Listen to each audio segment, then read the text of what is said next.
السلام علیکم، crime bulletin کے ساتھ میں ہوں عانیہ شمیم۔ شامل کرتے ہیں head lines. Karachi Alasif square کے قریب فائرنگ، گاڑی میں سوار ایک شخص جاں بحق شخص کی شناخت مختار احمد کے نام سے ہوئی۔ واقعے کی مزید تحقیقات جاری۔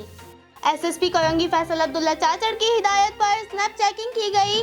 ضلع کرنگی کے داخلے اور خارجی رستوں پر سخت چیکنگ کی گئی۔ تمام افراد کو چیک کیا گیا اور مشکوک افراد پر کڑی نظر رکھی گئی۔ ایس ایس پی نے ریمارکس دیے کہ کسی بھی غفلت کی صورت میں محکومانہ کارروائی کی جائے گی۔ ایس پی ملیر طاہر نورانی اور ایس ایچ او تھانہ شرافی گوٹ کی کارروائی۔ 2 بھتہ خور رنگے ہاتھوں گرفتار، ملزمان میں ایاز اور جہانزیب شامل۔ واجد علی شاہ نے پولیس کو بتایا کہ یہ دونوں مجھے تنگ کرتے اور بار بار پیسوں کی ڈیمانڈ کرتے تھے۔ فی الوقت اتنا ہی۔ مزید خبروں اور اپڈیٹس کے لیے وزٹ کریں ہماری ویب سائٹ csnlive.tv۔ اس کے علاوہ آپ ہمیں فیس بک اور ٹویٹر پہ بھی جوائن کر سکتے ہیں۔ دیکھتے رہیں CSN۔